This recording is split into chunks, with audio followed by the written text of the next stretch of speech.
Okay, good evening. I would like to call this meeting to order. Just would like to acknowledge the traditional territories of the Dene and Cree people of Fort Nelson First Nations and the Dene Saw people of Prophet River First Nation. Also acknowledging the traditional territories of the people of Treaty 8 and 11 regions in Northeast BC, the traditional unceded territory of the Kaska peoples, and the enduring presence of the Métis community in the region. Are there any additions? So I think the mayor wanted to make an addition to the notice of motion. Okay, so we'll just set that number 12. Okay.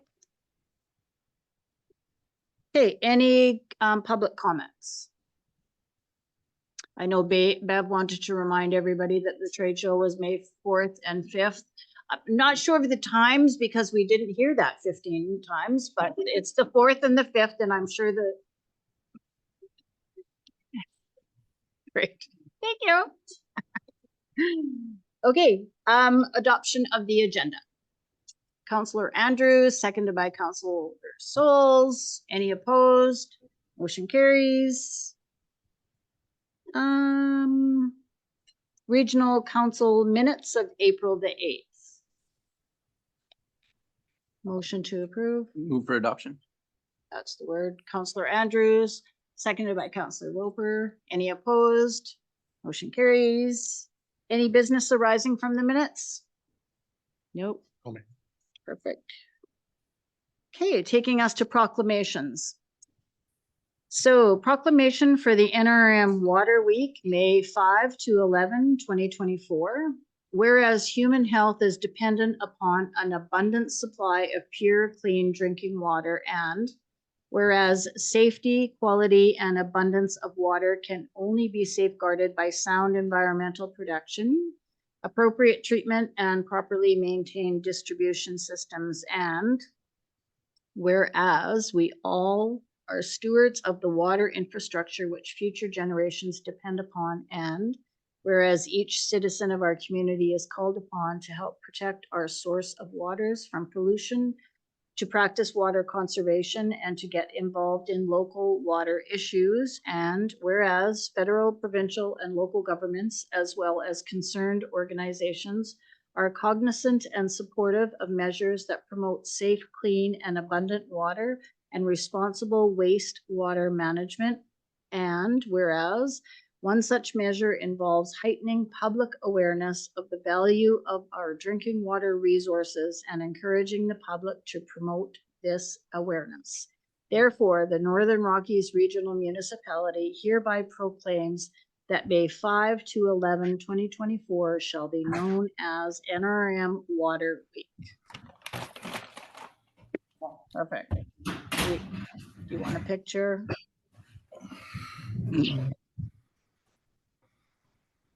Take a picture of it.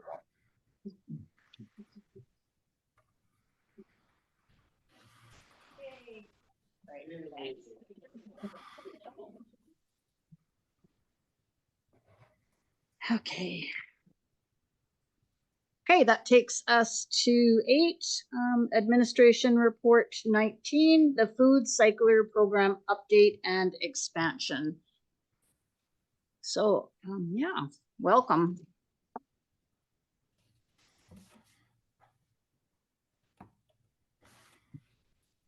Good evening, Mayor and Council. So the report in front of you here is a bit of an update, as well as a response and proactivities from some inquiries that we've been receiving. So we have seen a moderate uptake in the program, has been pretty decent. You'll notice that the word approximately in there is because the system and the physical units don't match up, just because some people got double billed and it's just showing incorrect units online. Approximately 21 units remain though. So we do have a year to return them back. However, to try and avoid returning them back, we've received several inquiries from not-for-profit businesses, as well from SD 81 in regards to being able to participate in this program. Great. Any questions? Okay.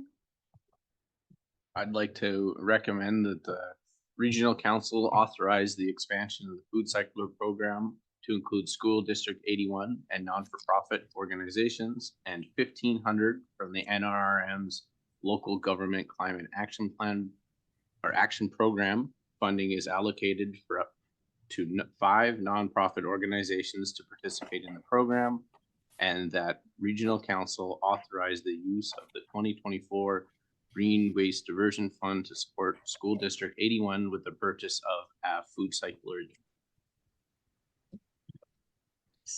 Seconded by Counselor Roper. Any discussion? Okay, hearing none. Motion approved. Thank you. Thank you.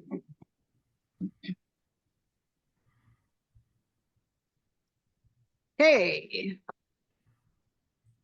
Report number 20, water use restrictions bylaw.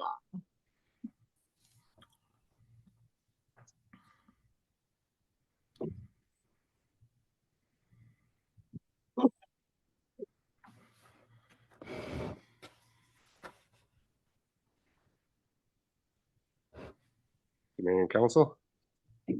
So this report is in regards to proposed amendment for the water restrictions and watering bylaw and stages within those in past, just based on our water usage and conservation efforts. The past stages have not given us really the ability to put restrictions on use. There was too much of a gap between current usage and then what the next restriction was, which was, we felt was too large of a step. So the amendment would include a stage that would still allow people to water, but restrict some usage as well, and hopefully highlight some of the conservation efforts within town. Any questions? Counselor Souls? But just a comment, I'm guessing that this became really tangible last year in the summer, given that I know that it was so dry for so long and so hot, and water was diminishing everywhere. And I remember some community members saying to me, do we have water restrictions? And I remember replying, we're on the standard ones now, where we can talk about conservation and so on. But as soon as you actually trigger the water restrictions, they become really, really restricted. And so we don't want to do that. Just like as I read through this, I thought this is a very, very logical way of addressing the policy. It's very good. I like it. Any further comment? Oh, Mayor Fraser? Thank you. I don't have any issues with the intent or even the idea. I guess for me, this is a policy issue, or not a policy issue, a process issue. It appears to me, and staff can correct me if I'm wrong, it appears to me that the current restrictions are actually written in bylaw form. They're not policy, they're not procedure, they're bylaw form. And so and I recognize in your report that you say that you would like to bring a comprehensive water bylaw back to us, and that this would be an interim measure. But I'm pretty sure in order to change a bylaw, we need to go through the bylaw process, and we need to do, the appropriate process for that, rather than just putting in an interim measure to be able to do that. So, I think this can come back to us. We don't need to do the whole bylaw, but this probably should come back to us as a bylaw change, the appropriate 3 readings and adoption, for it to be done in the appropriate manner, in my view. But staff can correct me if I'm wrong. So I can comment on that. So the intent wasn't just to arbitrarily make change to it. The intent was to bring the idea to council. So if there's any questions, so then have this discussion and then bring the bylaw back to council with the appropriate amendment in it, and go through the proper readings and adoption. Similarly, in the future, we are in the works of revamping the existing or this bylaw, a complete revamp of it. But given the time of year, we didn't want to start to try to get that rolling out and educate and whatnot. So that's a fall winter process, so we could educate the public with the new bylaw. But in the interim, we wanted to have an update to the existing bylaw with this amendment. So the intent with Mayor would be to bring this back next meeting.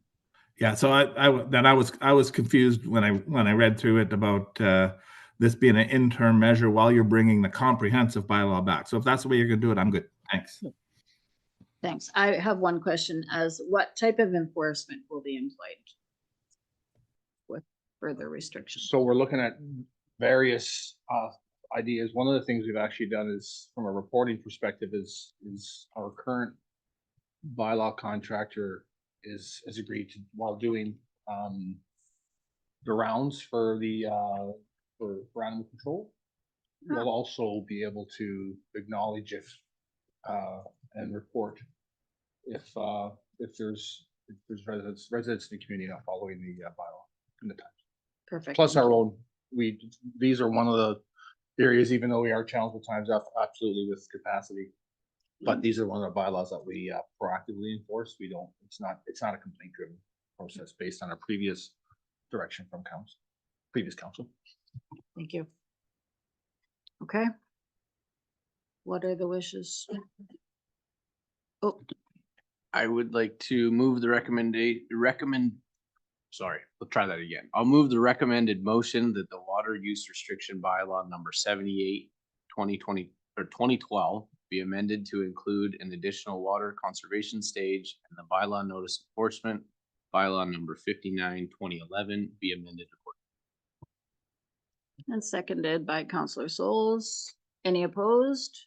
Motion carries. Thank you. Okay. That takes us to 21. So the award of the 2024 capital projects gravel supply. Take it away.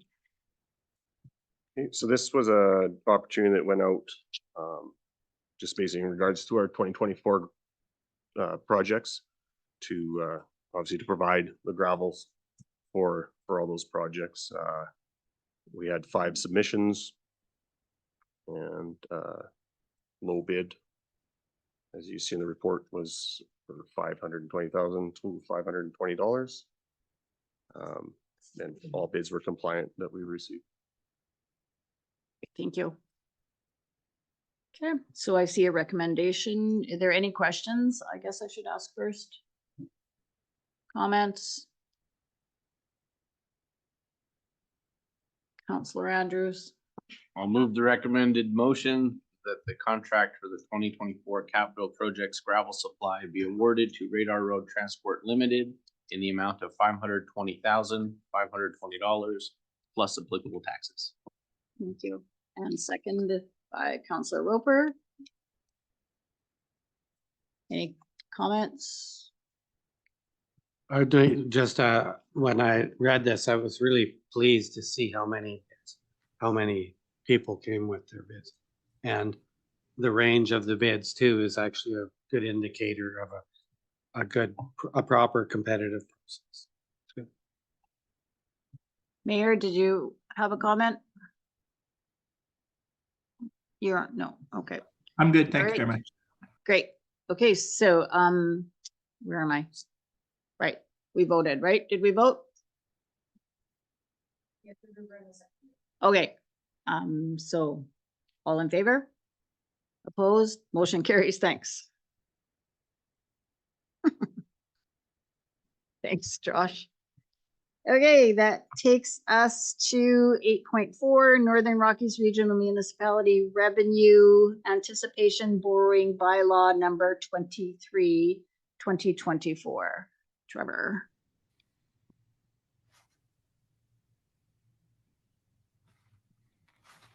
Thank you, Mayor and Council. So this one is for adoption. If there's any questions, I'm happy to address. Any questions or concerns? Nope. I'll Okay, move adoption. okay. All in favor? Motion carries. Thank you. Okay. Taking us to Northern Rockies Regional Municipality 5-year financial plan bylaw number 224, 2024. that the Northern Rockies Regional Municipality 5-year financial plan bylaw number 224/2024 be given first, second, and third readings. Anything? So moved. Perfect. Moved by Counselor Andrews. Seconded by Counselor Roper. Any discussion, comments, questions? All in favor? Motion carries. Okay. So that's now Northern Rockies Regional Municipality Tax Rate Bylaw number 225. That the Northern Rockies Regional Municipality Tax Rate Bylaw number 225/2024 be given first, second, and third readings. So moved. Seconded by Counselor Roper. Questions? Discussion? All in favor? Motion carries. Okay, I'm gonna catch up. Thank you. That was easy, hey? That's that one. Okay, so we are at correspondence and information packages. So we're receiving for information. Does council have anything that they wish to move out of here for discussion? Okay. Seeing none, then we can just move on. I'd like So- to make a motion to receive all correspondence and information packages as information. Second, okay. All in favor? Motion carries.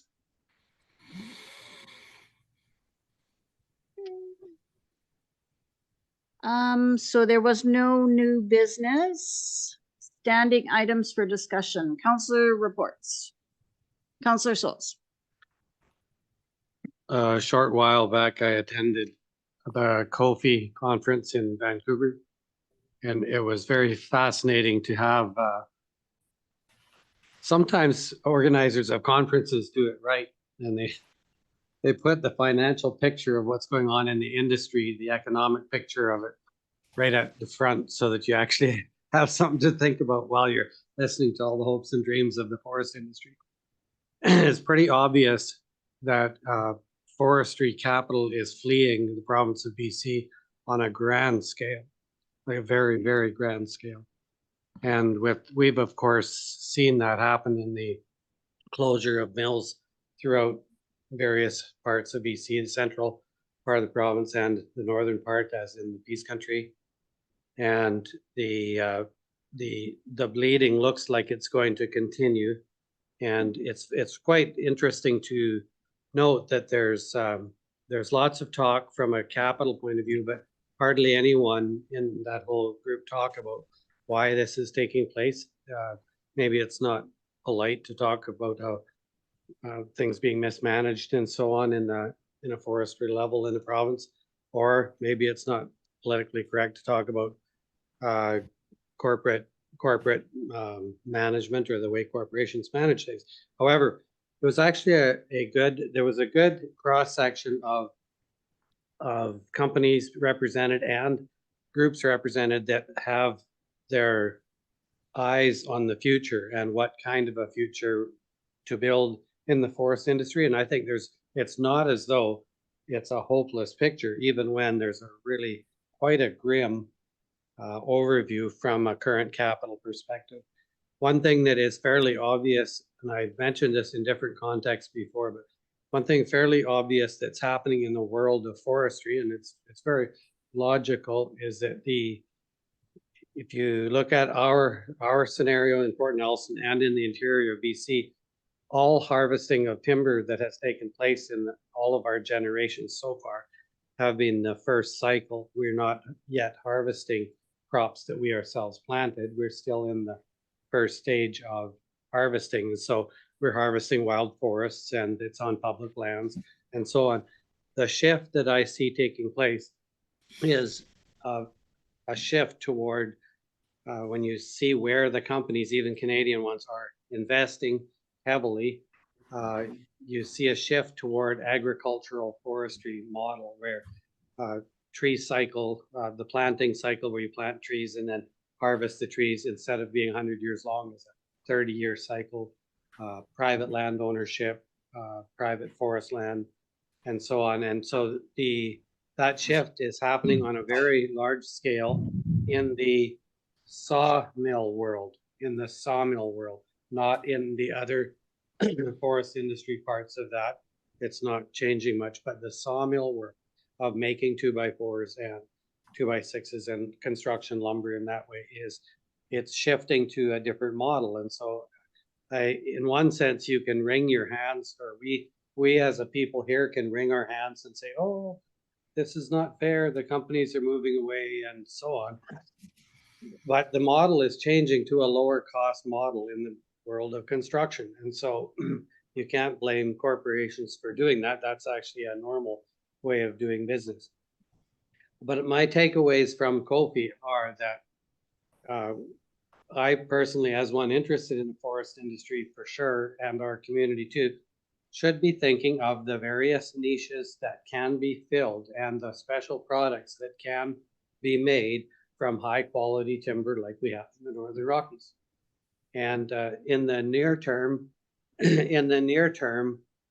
there's quite a bit of interest in the wood that's in the Fort Nelson Forest District, because it's one of the only areas in the province that have a surplus of wood. There's quite a significant interest in that. And even though, and I fully expect to participate directly in that myself as a logger and so on, but looking forward, I see the need for the visionaries to really keep your ears peeled for that, your eyes peeled and your ears open for the visionaries who have special wood products in mind, because there are lots of them. There's lots of new emerging technology using wood that's just fabulous. So there's always good takeaways, even when you start out with a bad economic picture. As long as you're aiming at the future, I think there's good takeaways from COVID. That's my. Thanks, Councillor Souls. Any other councillor reports? Yeah, so I'll jump in with mine and my thoughts with respect to Kofi as well. I got to agree with Councillor Souls that the outlook for the next year is pretty bleak, actually, from the perspective of the forest industry and the economics, the housing market. There's a pent up demand for housing, but unfortunately, with the way the banking situation is right now, there's not a lot of people acting on that. So you can expect in a few years we'll see that housing market in both Canada and the United States, take off. And if we get this soft landing everybody's talking about, we see interest rates come down, then we'll see the housing market take off, and there might be more investment. I think the bigger companies are hedging their bets by buying mills on both sides of the border, so that they can get around the softwood lumber issues. They're essentially harvesting in the southern states because the price of labor is cheaper, and they can grow a tree in 30 years where it takes 100 years to grow that same tree here. So they're hedging their bets there. So I don't think we'll see a lot of pressure from them trying to get the softwood lumber agreement finalized, because they're benefiting really on both sides of the border. I agree with Councillor Souls about specialized wood products. I attended a pre-conference workshop where they were talking about how can the forest industry assist with the housing crisis that's happening out there. The province has sort of come to the table with respect to engineered wood products. They changed the building code to allow us to build to 17 stories from 8 stories. And they're looking for ways to create market for engineered wood products, the newer products that Councillor Souls was talking about. But I also sat at a table with Vice President from Western Forest Products, which is a company on the coast. They are interested in getting into engineered wood products, but they don't want to develop it themselves. They'll probably buy companies, they said, but they're nervous about whether or not this is just a flash in the pan idea or whether this will actually become the way people will build. And so, we started talking about labor and labor markets, the unavailability of labor, and really the whole workshop started to turn towards prefabricated small buildings with some of these specialized products, because you don't need a bunch of carpenters. You're building in a factory, and then basically what you need on site is assemblers who might work under the direction of a carpenter, a red seal carpenter. And these manufactured homes will be able to go up very quickly and should be affordable.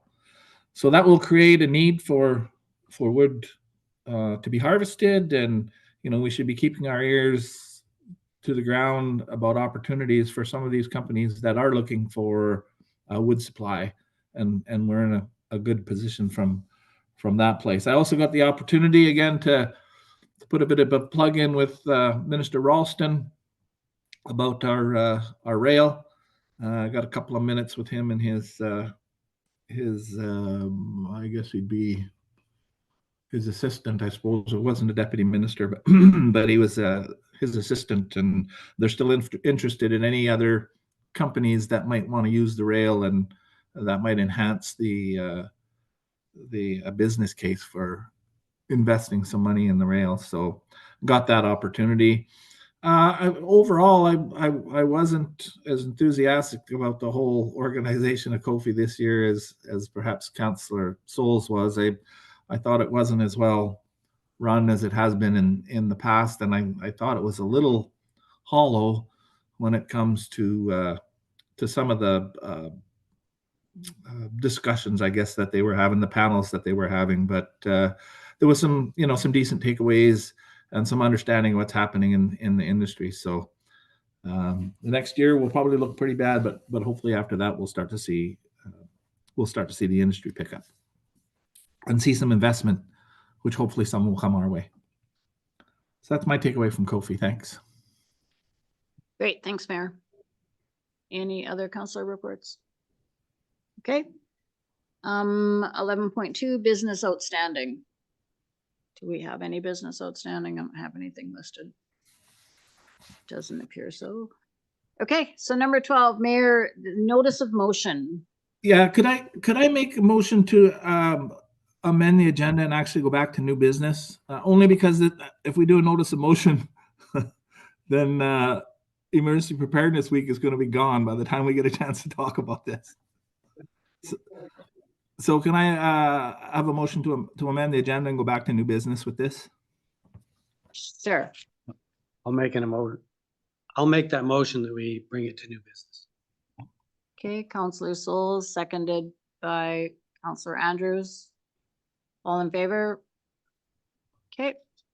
Thank you. So I would like us to talk about putting on a community event sometime during the remind me, I just forgot the prevention week, and where we actually talk about the evacuation plan and a few other things that I've got jotted down here. I think the community is interested in hearing what we've got in place. We all know we've got some good stuff in place, but I'm hearing from people in the community, which probably was generated by that meeting that Scott attended with Dr. Leverkus and some others. I think that's generated some discussion around the community, and we have a lot of things in place. Is it perfect? Probably not. Are we going to be able to answer every single question that might come up about some of this stuff? Probably not. But I think it's important that the community understands what we do have in place, and that there is an organization, an organized effort behind dealing with potential evacuation wildfires. So just so that I'm clear in my mind, you're making a motion that staff organize a community forum or presentation during the emergency week.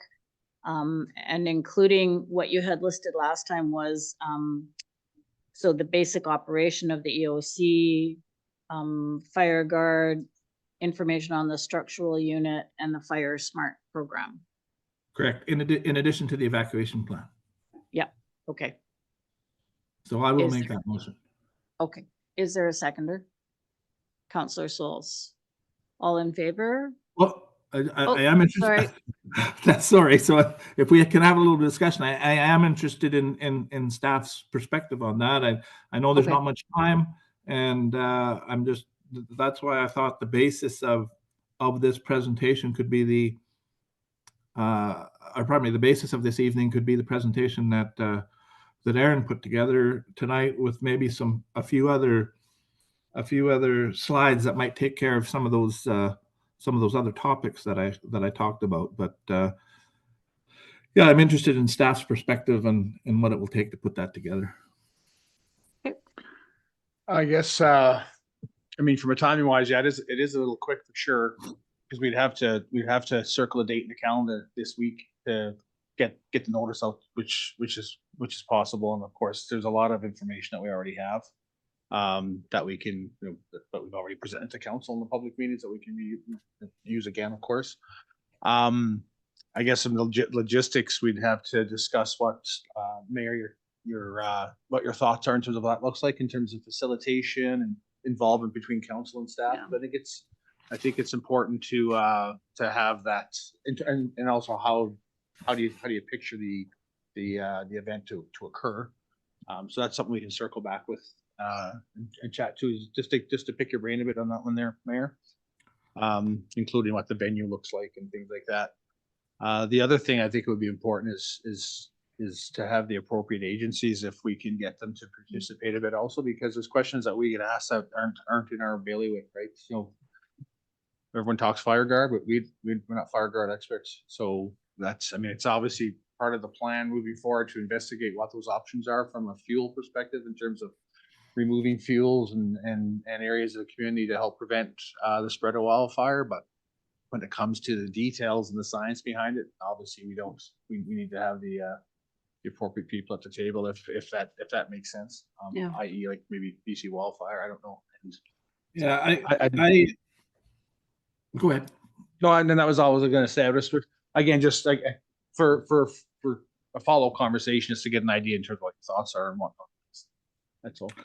Yeah, and because this probably needs to have, and I just didn't realize that preparedness week was so quickly upon us. But it makes sense that would be the week that we do it. We do have the opportunity over the weekend to really get the information out that we're going to have this meeting, right? I see it as a town hall. I'm prepared to facilitate it. If staff feels that they're uncomfortable making a presentation, I'm prepared to work with staff to make that presentation on behalf of staff. If staff's there to answer some of the questions, I don't think we need a perfect presentation around. Really, it for some of these topics I'm talking about, it's an update, right? We know that the fire guard has started with the work that the community forest is doing. So that's all we do. We just update people and we tell them that this is a continuous plan. It's not going to happen overnight. So, but it's something that we're planning on moving forward. It's the same with the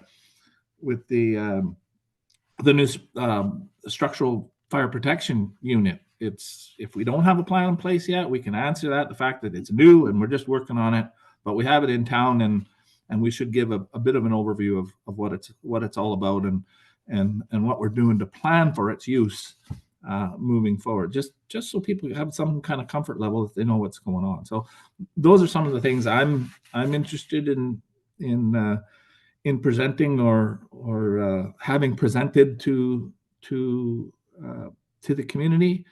And I think if we take the time over the weekend to really plug it as an opportunity for people to understand what we're doing and what they need to do to prepare, I think it'll go a long way to alleviate some fears that seem to be out there. Counselor Souls? I realize like timing and fitting things into the calendar is a very challenging thing. And I'm fairly certain that the upcoming Bev's wonderful Trade fair? event that will be taking place, Trade trade show. fair, May Yeah. 4th and 5th? May 4th and 5th. Yes, exactly. That Saturday and Sunday. Right, Yes. 10 to 5 on Saturday? And 10 to 3 on Sunday. I think that's Yes. what she said, yeah. Yes, that's the one. Okay, I think that we will actually be bombarded by questions around this particular thing at that event. And that's really, really soon. Is there a way that we can call that our town hall? Or call that the mechanism? Could we be prepared to actually have this as one of our foundational communication pieces in that event? The reason just being like we've recently talked about how hard it is to get people to attend various things, but maybe a town hall around this issue might be one that would be well attended. It's quite possible. So I'm just asking the question about what if anyone can envision this working together in the. Okay, thank you. Thoughts around that? Well, if I can, I mean, I think both are appropriate. I don't know that we'll see the volumes of people come to our booth at the trade show as we would, because some people will come to the trade show, some won't. And this is something I think we need to get out to as many people as we possibly can. And if we can record it, that would be even better. So I'm really thinking that we do both. Counselor Roper? Yeah, I'm in favor of any opportunities where we get in front of the public and provide information, take questions, and provide those answers. If it happens that the timeline is too tight for Emergency Preparedness Week, I'm not too concerned about holding it at a later time where during that week we can promote the meeting and then have it at any time. So I'm not hindered by the timeline. And I don't think it's 100% necessary, although that would be good timing. But if it had to be a little bit later so that we're more prepared, then I'm interested in entertaining that as well. Okay, thanks. Counselor Andrews, anything to add? No, I'm pretty much in agreement with everybody. Let's get the information out where we can, when we can, but let's not overburden people while we do it. Yeah. And I think I agree with Counselor Roper. I'm not so married that it has to be that week. If staff need more time to prepare or to bring in those outside agencies that might be interested in attending something like that, but this timeline is too short. So I'm wondering, like we've already voted on it, right? And I'm wondering, we have not? No. Oh, okay. You steered me wrong. I think the motion on the floor is that we're just directing staff that we want to do it. Yeah. And if we want to, did we say, I might have said during the preparedness week. So yeah, I'm prepared to make an amendment to that and leave it to staff's discretion with respect to the timing. Perfect, then. Should we get that amendment? We vote on the amendment, right? Okay, so let's vote on the amendment. All in favor? Oh, sorry, thank you. I need a seconder. I'll second that. Counselor Roper, thank you. Okay, all in favor on the amendment? Perfect, carries. Now to the motion. Do we have the proper wording for the motion? Okay. Perfect. Okay, so now I'm calling all in favor. All right. Perfect, motion carries. Okay, we're good. Oh. Thank you, everybody. Yeah, go ahead. So what we'll do is staff, I mean, we'll endeavor to try to do something that week, but just to put in the perspective what happened here over the next couple of weeks is actually right now we have a consultant in town to work over the next 2 days. So our EOC team over the next 2 days is flattened morning till evening. So Tuesday, Wednesdays are right off for us because we're going through evacuation, planning to prepare for the tabletop. And then we prepare for the trade fair, which is a significant amount of work that we're putting into to get that done for council booth, emergency services booth, EOC piece. So So as much as we will endeavor to get something done, we'll sit as staff and discuss what's reasonable, and get back to council. Yeah. So that we, can get it off into get something done reasonably in a reasonable amount of time, but not necessarily something where we go in, not prepared as much as we'd like to be. That's because we got Yeah. a lot going on the next couple of weeks. Perfect. Okay, sounds reasonable. Okay. So moving on, 13, public news media question and answer period. Anything on the budget? Priorities set by council. Council business. Just a reminder that the trade show is May 4th and 5th. Everyone is invited.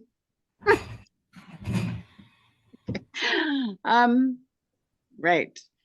Resolution to move to a closed meeting, that the meeting be closed pursuant to section 91 C, D, J, and K of the community charter. Counselor Roper, seconded by Counselor Andrews. All in favor? Motion carries.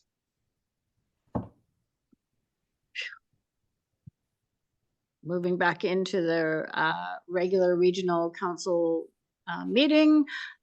Is there anything to rise and report? Nothing to rise and report. So a motion to adjourn.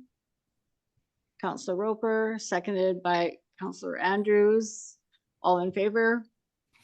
Motion carries. Meeting is adjourned.